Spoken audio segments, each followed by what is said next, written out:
Alors, je vous l'avais promis, à partir de l'étape numéro 9, on commence à toucher du doigt les choses qu'on avait mis tant de temps à planifier, à concevoir, etc. Donc, la 10e étape, c'est l'étape qui consacre votre site web. C'est l'étape où vous allez effectivement mettre en place l'outil qui va vous permettre d'implémenter le dropshipping et puis de générer donc ce revenu passif là. Alors les étapes sont différentes, nombreuses. Dans le cas où vous allez avec une solution orientée WordPress, c'est là où vous allez passer à l'installation, configuration de WordPress dans l'hébergement, qu'il soit payant ou gratuit. Vous allez installer et configurer le thème.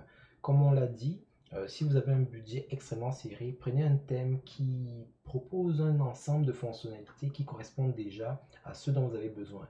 Ne cherchez pas le thème absolu, parfait, qui va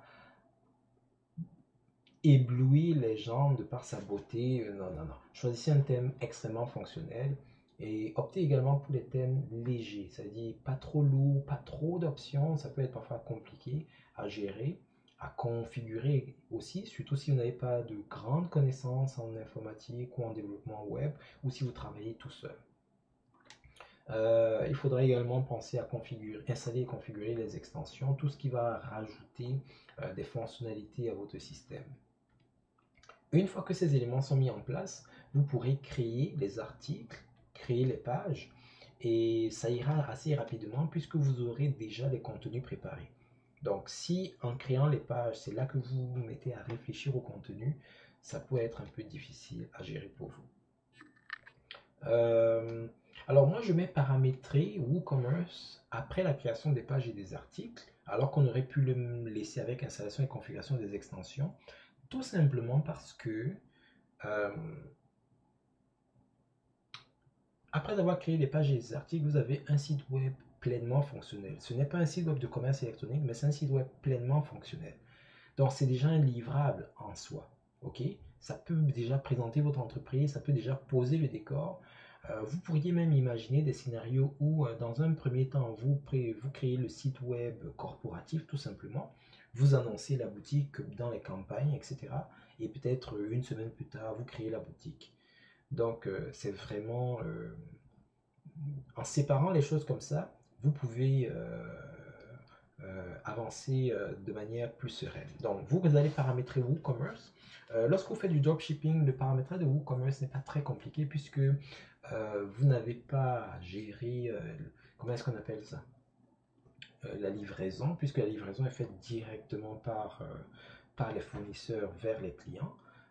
Mais il y a quand même certaines informations techniques qu'il faut envoyer et configurer, comme par exemple le nom de la boutique, l'adresse de la boutique, parce que quand les utilisateurs vont faire des commandes, votre système va leur envoyer des notifications avec un certain nombre d'informations. Ce serait bien que ces informations comportent les détails de votre entreprise. Ça fait plus sérieux, ça fait beaucoup plus cohérent pour vous et pour vos clients.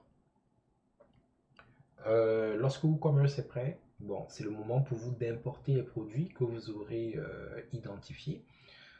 Comme on l'a dit, nous vous suggérons de commencer avec au moins 24 produits, mais ça peut être moins, ça peut être plus. Si vous utilisez Easy, vous avez le droit d'importer jusqu'à 150 produits. Sauf que vous ne serez autorisé qu'à faire 50 ventes par mois. Alors si vous réussissez à faire 50 ventes par mois, à mon avis, vous êtes un champion parce qu'il y a des centaines, peut-être des milliers de boutiques qui ont été créées pendant des années qui n'ont pas été capables de faire même une dizaine de ventes. Alors, 50 ventes par mois, c'est assez exceptionnel. Et si vous vous rendez compte que ça va plus que ça, bon, ben, soit vous prenez les plans supérieurs d'Easy ou vous optez pour un autre plugin du genre Ali Dropship ou etc.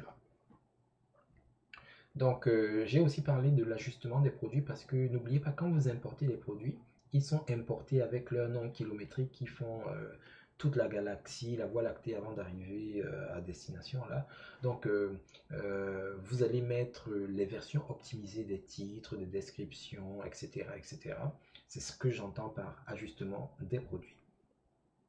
Et enfin, quelque chose qui est très important, lorsque vous finissez toutes ces choses, il faudra faire de l'assurance qualité, il faudra tester, vous assurer que chaque bouton amène là où ça doit amener, que chaque animation se comporte comme elle est censée se comporter, que chaque interaction que vous faites avec la boutique amène les bonnes notifications. C'est très important. Il ne faudrait pas que vos utilisateurs aient des résultats étranges ou qu'ils ne comprennent pas lorsque les achats vont commencer à rentrer.